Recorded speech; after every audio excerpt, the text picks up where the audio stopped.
இன்னும் 3-4 பேரை கூட்டு போறாரு, கையில் இன்னும் பாட்டில் எடுத்து போறாங்க போல, அது வேற பிடிச்சிக்கிறாங்க. அதான் சிரமமா இருக்குமா இல்லையா? அதனால வீட்லயே வைங்க, நல்ல வேலைக்கு மனையூர்ல வைங்கன்னு கேட்காம போனார். டே 1 காலை 6 மணிக்கு இட்லி சாப்பிட்டார், மாலை 4 மணி சிவி ஆஃபீஸ் விட்டு வெளியே வந்தார், எல்லாத்தையும் ஒரு லைவ் போட்டுட்டு கூட்டணி அங்கே கன்ஃபார்ம் ஆச்சுன்னா கூட்டு போனாங்க, மிரட்டினாங்க, கூட்டணிக்கு வந்துட்டாங்க, இந்த இதெல்லாம் கூட்டணி ஆடாதுன்னு கேட்ட மாட்டாங்களா? அப்போ இது எல்லாமே வந்து ஒரு நரேஷன். இப்போ என்ன பண்றாங்கன்னா, அவர் விசாரணைன்ற பேரில் விஜயை கூட்டு போய் வச்சு பேச்சுவார்த்தை நடத்துறது மற்றெல்லாம் நான் சொல்கிற கேண்டிடேட்டை போடுங்க. அந்த தொகுதியில் வாக்குகளை சிதறடிக்கிறதுக்கு நாங்கள் சொல்கிற கம்யூனிட்டியில் சொல்கிற ரிலீஜனில் ஒரு கேண்டிடேட்டை போடுங்க. அந்த நடிகையோடு பொதுவெளிக்கு வந்ததுக்கு பிறகு அவருடைய ஆதரவாளர்களே அவர் மீது தாவ ஆரம்பிச்சிட்டாங்க. அண்ணா இதுக்கெல்லாம் எப்படி நான் விட்டு கொடுக்குறது, எங்களை விட்டுருங்கண்ணா. விஜயனுடைய இமேஜே காலி ஆயிடுச்சு. த்ரிஷாவை ஒரு பத்திரிகையாளர் வந்து இயக்குகிறார். த்ரிஷா விஜய் டெல்லிக்கு போகிறதுக்கு முதல் நாள் வந்து பாம்பே போகிறாங்க. பாம்பே போய் உள்துறை அமைச்சரை சந்தித்ததாகவும், எடப்பாடி பழனிசாமி பையன் மிதுன் அவரையும் பெங்களூரில் வச்சு த்ரிஷா சந்தித்ததாகவும் ஒரு செய்தியே போட்டிருக்காங்க. இந்த தேர்தலிலே த்ரிஷா தொகுதியில் போட்டி போட போகிறாங்கன்றாங்க.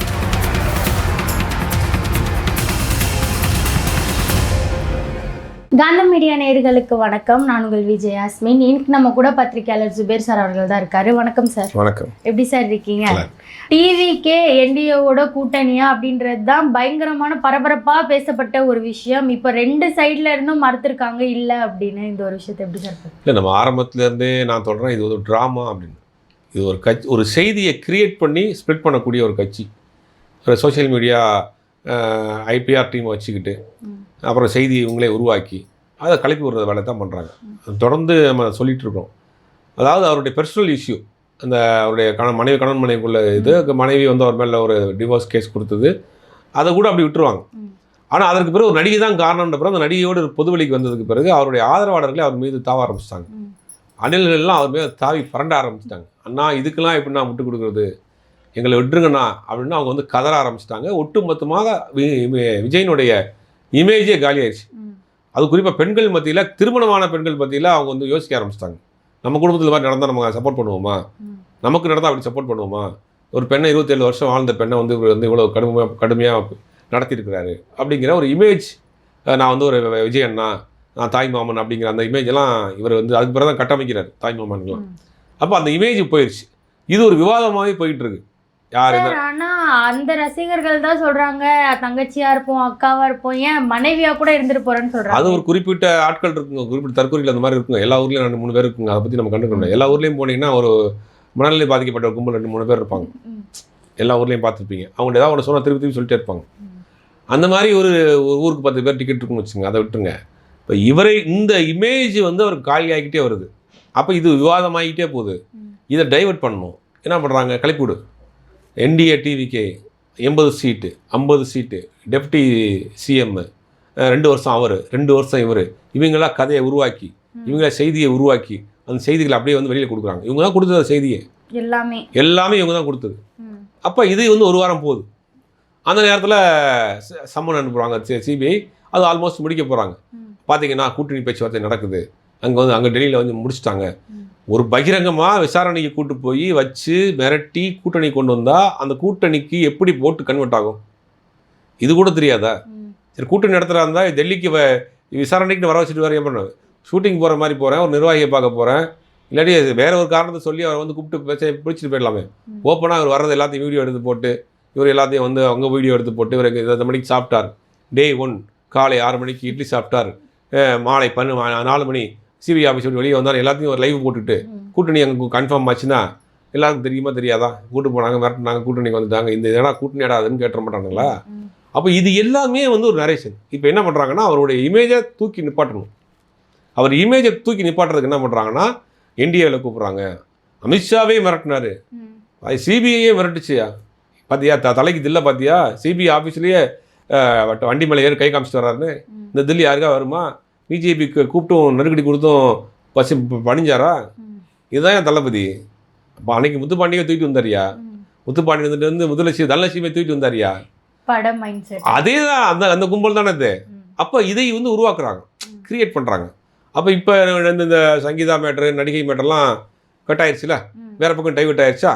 அப்போ இதை டைவெர்ட் பண்ணுறதுக்காக கிளப்பி விட்டது. விஜய் வந்து பாஜகவால் உருவாக்கப்பட்ட ஒரு நபர் தான். ஆனால் அவர் கொடுக்கப்பட்ட வேலை ஓட்டை பிரிக்கிற வேலை தான், ஓட் ஸ்பாய்லர் தான். அவர் என்னைக்கு மெயின் கேம்லாம் விளையாட விட மாட்டாங்க. அது மெயின் பிளேயர்லாம் கிடையாது. அவர் சைடில் நின்றுட்டு பால் எடுத்து போடுறவர் தான். அதனால் அவர் மெயின் பிளேயர்லாம் கிடையாது. பாஜகவுக்கு தெரியும் நீங்கள் நான் சொல்கிற வேலையை பண்ணுங்க. அப்போ அதைத்தான் செஞ்சுருக்காங்க. இவங்க தான் அதை டைவர்ட் பண்ணி விட்டாங்க. இப்போ ஆல்மோஸ்ட் அவங்க தனிச்சு நின்றுட்டாங்க. இன்றைக்கி வேட்பாளர் அவர் பெரம்பூரில் நிற்க போகிறாரு. அவர் போய் அங்கே தங்குற பிரச்சார அறையெல்லாம் கூட ரெடி பண்ணிகிட்டு இருக்கிறாங்க. எல்லாம் ஏசி ரூம் போட்டு வச்சுருக்குறாங்களாம். என்னமோ பண்ணுறாங்க போல். இது வெளியில் வந்தார்னா இந்த கூட்டம் குறைஞ்சிரும். தினந்தோறும் விஜய் வெளியில் வந்தார்னா இந்த கூட்டம் சேராது. சார், இது அவங்களே கலப்பை விட்டாலுமே அதை முதல்ல அவங்களே எப்படி மறுக்க முடியும் அப்படின்னு அவங்க தரப்பில் யார் மறுத்தா? யாருமே மறுக்கலையே. 3 நாள் கழிச்சு தானே சொல்கிறாங்க. 3 நாளுக்குள்ள இந்த பிரச்சனை, இந்த செய்தி போய் விவாதமாகி பல பேர் இதை பற்றி விவாதித்த பிறகு எங்கள் ரசிகர்கள் எங்கள் தொண்டர்கள் வந்து கேட்கல அப்படி இப்படின்னு 3ஆவது நாள் தான் வந்து ஸ்ட்ராங்காகவும் மறுக்கலை, பட்டும் படாமல் பேசிட்டு போகிறாங்க. இப்போ வரைக்கும் மறுக்கலையே. உறுதியாக விஜய் வந்து அறிக்கை கொடுத்துடலாமே, நாங்கள் எந்த காலத்துலையும் நாங்கள் வந்து போக மாட்டோம் அப்படின்னு அறிக்கை கொடுத்துடலாமே. அப்போ இது விவாதம் ஆகட்டும். நாங்கள் கிடப்போம். ஆல்ரெடி டிவிகே சைட்லேருந்து சொல்லியிருக்காங்கல்ல சார், தனிச்சு தான் நிற்க போகிறோம் கூட்டணி. எப்போ சொன்னாங்க? முன்னாடி சொல்லியிருந்தாங்க. இப்போ இந்த பிரச்சனை வர்றப்போ உங்களை சுற்றி ஒரு சர்ச்சை போகிறப்ப நீங்கள் விளக்கம் கொடுக்கணுமா இல்லையா? அரசியல் கட்சி எதுக்குமே நான் பேச மாட்டேன் அப்படின்னா என்னங்க கட்சி இது? உங்கள் மேல் ஒரு விமர்சனம் வந்தாலும் சரி, உங்கள் மேலே ஒரு குற்றச்சாட்டு வந்தாலும் சரி, எதுக்குமே பேச மாட்டேன் அப்படின்னா அது என்ன அரசியல் கட்சி? ஏன்னா அரசியல் தளத்துக்கு பொதுவாக இருக்கணும், டிரான்ஸ்பரண்ட்டாக இருக்கணும். நீங்கள் கலைஞர் இருந்தாருன்னா கலைஞர்கிட்ட நீங்கள் என்ன கேள்வி வேணாலும் கேட்கலாம். நீங்கள் லஞ்சம் வாங்கிட்டீங்களாமே கேட்கலாம். நீங்கள் அந்த கட்சியோட கூட்டணிக்கு போகலாம்னு கேட்கலாம். அப்போ பொது வெளிக்கு நீங்கள் வர்றீங்க, ஒரு அரசியல் களத்துக்கு வர்றீங்க அப்படின்னா எல்லா விஷயத்தையும் நீங்கள் ஃபேஸ் பண்ணணும். முதல்ல ஒரு தலைமைக்கான பண்பு என்னென்னா, பிரச்சனையை கண்டு ஓடக்கூடாது. அடிப்படை தலைமைக்கான பண்பு. அந்த பண்பு ஒரு துளி கூட இல்லாத ஒரு நபர் விஜய். தனக்கு ஒரு பிரச்சனை வந்தால் வீட்டில் ஒழிஞ்சுக்கிறாரு. தனக்கே பிரச்சனை வந்தால் மக்கள் பிரச்சனைக்கு எப்படி ஒரு முன்னாடி நிற்பார்? இப்போ அடிப்படை 41 பேர் இறந்து போனீங்கன்னா போலீஸ் அங்கே உடனே அப்புறப்படுத்துகிறாங்க. நீங்கள் அங்கே போயிருங்க, 2 நாள் ஏதாவது அசம்பாவிதம் நடந்தது, 2 நாள் கழிச்சு போங்க, அடுத்த நாள் போங்க, அப்படி திருச்சியில் போய் உட்காருங்க. ஐயா மக்கள் நான் பார்க்காம போக மாட்டேன்னு தரையில் தரணா பண்ணுங்க. ஓடி போய் 2 நாள் கழிச்சு வீடியோ போடுறீங்க. இப்போ எந்த விஷயத்துக்குமே சரி, அதாவது மனைவி சம்மந்தப்பட்ட விஷயத்தை யாரும் பேசலை. அப்புறம் ஒரு மாவட்ட செயலர் நிர்வாகி கொடுத்து மாலையர் கூட்டத்தில் பேசுகிறார். அதுவுமே அதை வந்து அப்படி விட்டு தள்ளுங்க. அதெல்லாம் ஒரு மேட்டரே கிடையாது. ஒருத்தர் இல்லாத ஒரு மேட்டருங்க. 27 வருஷம் இந்த மனைவியை ஒருத்தர் இல்லைங்கிறாரு. தமிழ்நாடு மக்கள் இவரை ஒருத்தர் இல்லைன்றாங்க தேர்தலில். ஒரு வாழ்ந்த ஒரு பெண்ணுக்கு அநீதி இழைக்கப்பட்டிருக்கு, அவங்க கோர்ட்டுக்கு போயிருக்கிறாங்க. அதை நீங்கள் ஒருத்தர் இல்லைன்னு நியாயப்படுத்துறீங்க. நீங்கள் ஒருத்தர் இல்லை, அரசியலுக்கே நீங்கள் ஒருத்தர் இல்லைன்னு மக்கள் சொல்லுவாங்க. தேர்தல் முடிவுக்கு பிறகு தமிழ்நாட்டு அரசியல் விஜய் ஒருத்தர் இல்லை, அதான் வரப்போகுது. அதாவது விஜய் அவர்களுக்கு சமாளிக்க தெரியணும். எந்த ஒரு சமாளிக்க தெரியல. ஒரு வீட்டில் தலைமை பண்பு யாருக்கு அப்பா இருப்பார்னா எல்லா விஷயத்தையும் அவர் தான் ஃபேஸ் பண்ணுவார். அவர் தான் தலைவர். ரேஷன் கார்டுலேயே அவர் தான் தலைவர்னு பேர் போட்டிருப்பாங்க. தலைமை அவர் தான். நல்லதோ கெட்டதோ பிரச்சனையோ அவர் தான் வீட்டில் முன்னாடி நிற்பார். அந்த குடும்பத்தின் அவர் தான் தலைமகன். அவருக்கு அடுத்து பையன் வருவாங்க, அடுத்தடுத்த ஜெனரேஷன் வரும். அப்போ ஒரு கட்சியுடைய தலைவர் அந்த பிரச்சனைக்கு அவர் தான் முழு பொறுப்பு. அதை அவர் தான் ஃபேஸ் பண்ணணும், சமாளிக்கணும், சால்வ் பண்ணணும், ஓடி வெளியக்கூடாது. அந்த பண்பு ஒரு துளியும் விஜய்க்கு இல்லை. கண்மணி பல சம்பவங்களை பார்த்துட்டு இருக்கோம் சார். இப்போ சிபிஐ விசாரணை கரூர் சம்பவத்துக்கு அப்புறமா அவர் போனதே 3 வாட்டியோ 4 வாட்டியோ, அதுவும் பொங்கல் விடுமுறை அப்படி இப்படின்னு சொல்லிட்டு விட்டு தான் போனார். இப்போ அவரே ஒரு கோரிக்கை வச்சிருக்காரு, சிபிஐ விசாரணை டெல்லியில் வைக்காதீங்க, தமிழ்நாட்டிலே வைங்க அப்படின்னு சொல்லிட்டு இந்த ஒரு விஷயத்த கூட கோரிக்கையாக கேட்குறாரு அப்படின்றது ஒரு ஆச்சரியம். ஆமாம், வந்து சார்ட்டர் ஃப்ளைட்டில் எடுத்துகிட்டு போகணும், 5 ஸ்டார் ஹோட்டலில் ரூம் போடணும், நார்மலாக கமர்ஷியல் ஃப்ளைட்லேயே போகிறாரு. அதெல்லாம் ஒரு முறை போயிட்டு வரப்போ கிட்டத்தட்ட 1 கோடி ரூபா வரைக்கும் செலவாகுதுங்கிறாங்க. இன்னும் 3-4 பேரை கூப்பிட்டு போகிறாரு. கையில் என்னமோ பாட்டில் எடுத்துகிட்டு போகிறாங்க போல், அது வேறு பிடிச்சிக்கிறாங்க. அதெல்லாம் சிரமமாக இருக்குமா இல்லையா? அதனால் வீட்லேயே வைங்க. நல்ல வேலைக்கு அவர் பனையூரில் வைங்கன்னு கேட்காம போனார். அந்த அளவுக்கு சந்தோஷம். நீங்கள் வந்து பனையூர்லேயே வந்து விசாரணை நடத்திக்கங்க, கட்சி ஆஃபீஸில் விசாரணை நடத்திக்கங்க. என்னால் வர முடியாதுங்க, அவ்வளோதான் ட்ராவல் பண்ண முடியாதுங்க, ட்ராவல்லாம் நல்லா அடிச்சிங்கன்னு சொல்லாமல் போனார். அந்த அளவுக்கு கேட்காம முன்னாட்டு போகிறது நல்லது தான். இந்த ஒரு சிபிஐ விசாரணை எப்போ சார் முடிவுக்கு வரும்? சிபிஐ விசாரணைங்கிறது தேர்தல் முடிவுக்கு பிறகு தான் வரும். இந்த வச்சு தான் அவரை வந்து தன்னுக்கு சொல்கிறதெல்லாம் செய்யுங்க. விசாரணைன்ற பேரில் விஜயை கூட்டு போய் வச்சு பேச்சுவார்த்தை நடத்துறது மற்றெல்லாம்னா நான் சொல்கிற கேண்டிடேட்டை போடுங்க. அந்த தொகுதியில் வாக்குகளை சிதறடிக்கிறதுக்கு நாங்கள் சொல்கிற கம்யூனிட்டியில் சொல்கிற ரிலீஜனில் ஒரு கேண்டிடேட்டை போடும். அப்படிங்கிறது தான் விஜய் கொடுக்கப்பட்ட வேலை. அப்போ அந்த எலெக்ஷன் முடிகிற வரைக்கும் இந்த ட்ரம்ப் கார்டு மாதிரி இதை வச்சுட்டே இருப்பாங்க. அன்புமணி ராமதாஸ் மேலே சிபிஐ வழக்கு இருக்குது. எப்போ 15 வருஷத்துக்கு முன்னாடி போட்ட வழக்கு, ஏன் அதுக்கு திருப்பி வராமல் இருக்குது இன்றைக்கி வரைக்கும்? அதை வச்சு தான் கூட்டணிக்கே கொண்டு வராங்க. டிடிவி தினகரனுக்கு பல வழக்கு இருக்குது, அதை வச்சு தான் கூட்டணி கொண்டு வராங்க. எடப்பாடி பழனிசாமிக்கு நல்லா தெரியும் இந்த கூட்டணி ஒன்றும் கைகூடாதுன்னு, ஏன் அங்கே இருக்கிறாரு? அப்போ வழக்கு பயந்து தான் இருக்கார். வழக்குகளை வைத்து வளைத்து போட்ட கூட்டணி. வா வா வா அவ்வளோதான். இந்த கூட்டணியை வந்து தமிழ்நாட்டு மக்களே பார்த்துக்கிட்டு தான் இருக்கிறாங்க. அப்போ விஜயை வந்து அவங்க தான் கண்ட்ரோலில் வச்சுருக்காங்க. சிபிஐ வழக்கு கையில் எடுத்துக்கிட்டு அவராக போய் மாட்டிக்கிட்டார். தமிழ்நாட்டு போலீஸாக இருந்தால் கூட விசாரிச்சுட்டு விட்டுருப்பாங்க. அவர் எஃப்ஐஆர் கூட அவர் பேரை போடவே இல்லை. அதிகபட்சம் போனால் அவங்களுக்கு கரூரில் கூப்பிட்டுருப்பாங்க, விசாரணையோட முடிஞ்சிருக்கும். நீங்கள் தான் வந்து எஸ்ஐடி கேட்டீங்க, சுப்ரீம் கோர்ட் எஸ்ஐடி கேட்டீங்க, அப்புறம் சிபிஐக்கு மாற்றப்பட்டது. இப்போ அலைஞ்சிட்டு இருக்கீங்களே, நீங்கள் எலிவாழை விட்டு புலிவாழை போய் பிடிச்சிட்டீங்க. இப்போ அது உங்களை வந்து என்ன பண்ண போகுதுங்கிறது தெரியல.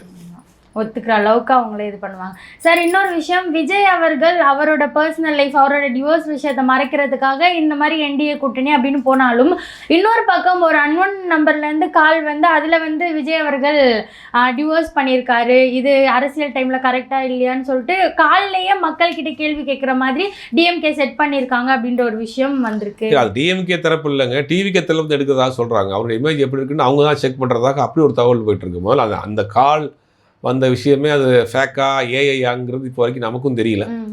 அப்படி ஒருவேளை பண்ணால் திமுக எப்படி பண்ணும்? இவர் தான் தன்னுடைய இமேஜ் எவ்வளோ இருக்குன்னு பார்த்துக்குவாங்க. ஆனால் சார், அதில் கேள்விகளே விஜய் அவர்கள் இந்த நேரத்தில் இப்படி பண்ணது கரெக்டாக தப்பா, உங்களோட ஓட்டு யாருக்கு இருக்கும், அதைத்தான் அவங்க தரப்புலேருந்து அதனுடைய இது தெரிஞ்சுக்கலாம், இருக்காங்க ஸ்ட்ரென்த் என்னன்னு பார்த்துக்கிறதுக்காக எடுத்துக்கலாம் இல்லையா? பட் அது உண்மையாக பொய்யாங்கிறது நமக்கு தெரியல இப்போ வரைக்கும். அது ஏஐயில் இப்போ நிறைய ஏஐயில் வருது, ஏஐயில் நியூஸ்லாம் கூட வருது, ரொம்ப சேசிவாக போட்டுக்கிட்டு இருக்கானுங்க. அந்த மாதிரி யாரும் அந்த டிவிக்கு பாய்ஸ் விளையாடுறாங்களா என்னன்னு தெரியல. இந்த மாதிரியான விஷயங்கள் எல்லாம் புது புது ட்ரிக்காக கொண்டு வராங்க அப்படின்ற மாதிரி அரசியலில் இருக்கு. அது இப்போ புது டெக்னாலஜி வளர்ந்துருச்சு. அப்போ இது மாதிரியான விஷயங்களை வச்சு ஒரு ட்ரோல் ஆகும்.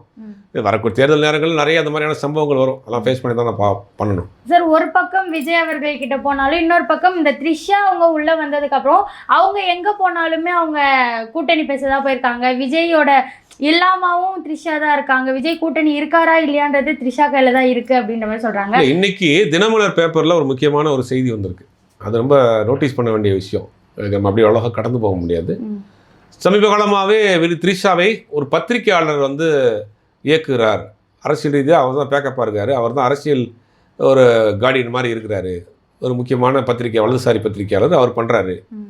அவருடைய இன்ஸ்ட்ரக்ஷன் பிரகாரம் தான் விஜயே கட்சி ஆரம்பித்தார். அதுக்கு பின்னாடி இவங்க இருக்கிறாங்கன்றாங்க, த்ரிஷா இருக்காங்க.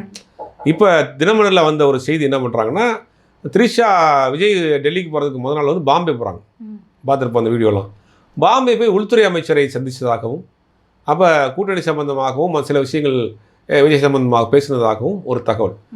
அதே மாதிரி எடப்பாடி பழனிசாமி பையன் மிதுன் அவரையும் பெங்களூரில் வச்சு த்ரிஷா சந்தித்ததாகவும் ஒரு செய்தியே போட்டிருக்காங்க. ஆல்ரெடி இவங்க தான் விஜயை இயக்குறாங்க, இவங்க கட்சி ஆரம்பிச்சது இவங்க சொல்லித்தான் அப்படிங்கிற ஒரு செய்தி பரவல் அங்கங்கே போயிட்டு இருக்கப்ப, தினமலரில் வந்திருக்கக்கூடிய அந்த செய்தியை பார்க்குறப்ப உண்மையிலேயே விஜய் இயக்குவது ஹெச் வினோத் இல்லை, த்ரிஷா தான் அப்படிங்கிறது நமக்கு தெரியுது. இந்த விஷயம் தெளிவாக தெரியுது அப்படின்ற ஹெச் வினோத் கிடையாது, இவங்க தான் இயக்குறாங்க. படத்தை ஹெச் வினோத் இருக்கிறாரு, விஜயை இவங்க இயக்குறாங்க அப்படிங்கிறது தான் இன்னைக்கு தினமலரில் வந்த செய்தி நமக்கு புரிய வேண்டியதாக இருக்கு. அப்போ சொன்ன மாதிரியே உண்மையிலேயே விஜய் அங்கே ஒன்றுமா வரக்கூடிய செய்தியை உறுதிப்படுத்துகிற மாதிரி விஜய் தான் நடந்துக்கிறாரு. ஒரு காசிப்பாக போய்கிட்டு இருந்துச்சு அவன் விஜய் த்ரிஷான்னு, இவர் தான் பொது வழிக்கு கூட்டு வர்றாரு. அது வந்து உறுதிப்படுத்துறாரு, மனைவியை வெறுப்பேற்றுறாரு. அப்போ இப்போ செய்திகள் வருது இவங்க தான் பண்ணுறாங்கங்கும் போது ஒரு செய்திகள் இப்போ வெளியில் வர ஆரம்பிச்சிருக்கு. இவங்க தான் அரசியல் முக்கியமான முடிவுகளே த்ரிஷா தான் எடுக்கிறாங்கங்கிற மாதிரியான செய்திகள்லாம் வர்றப்ப அப்போ விஜயை இயக்குறாங்க தான் நம்ம நினச்சிக்கிற வேண்டியதான். ஆனால் உண்மையிலேயே த்ரிஷா அந்த அளவுக்கு பண்ணுவாங்களா அப்படின்ற ஒரு கேள்வி. இல்லை, யாரையும் நம்ம அவ்வளோ அண்டர்ஸ்டாண்ட் பண்ண முடியாதுல்ல. அவங்களுக்கு ஒரு ஆசை இருக்கலாம், அவங்க ஜெயலலிதா ரோல் மாடல் இருக்கலாம். கொஞ்ச நாளைக்கு முன்னாடி பேசின வீடியோ பார்த்தோம், முதலமைச்சர் ஆகணுங்கிறதா என்னுடைய ஆசைங்க. சீரியஸாக சொல்கிறாங்க, நாங்கள் தான் முதலமைச்சர்ன்றாங்க. 10 வருஷத்தில் வந்துடுவேன்னாங்க. கரெக்டாக 10 வருஷம் அவங்க பேட்டி கொடுத்து 10-15 வருஷம் ஆக போகுது. எனக்கு தெரிஞ்சு டெல்லியாக கூட வர்றாங்களாங்கிறது தெரியலை. அந்த முதலமைச்சர் கனவை நோக்கி விஜய் கூட போகிறாங்க. இன்னொரு தகவல்னு சொல்கிறாங்க, அது எனக்கு எந்த அளவுக்கு உண்மைன்னு தெரியல. இந்த தேர்தலிலே த்ரிஷா ஒரு தொகுதியில் போட்டி விட போகிறாங்கன்றாங்க. என்னுடைய நண்பர், அவர் கட்சியில் சேர்ந்தேன், நான் வந்து எனக்கு டிவிகேவுடைய கொள்கை பிடிச்சி போச்சு, வந்திருக்கேன், ஒரு தேர்தலில் ஒரு தொகுதியில் நான் போட்டி போடுறேன், அது கூட வாய்ப்பு இருக்குது அப்படிங்கிறாங்க. தமிழ்நாட்டு அரசியலில் ஒன்று என்னென்ன பார்க்க வேண்டியது இருக்கோ ஒருத்தர் பார்ப்போம். டிவிகே சம்மந்தப்பட்டு நிறைய விஷயங்களை பகிர்ந்ததுக்கு நன்றி.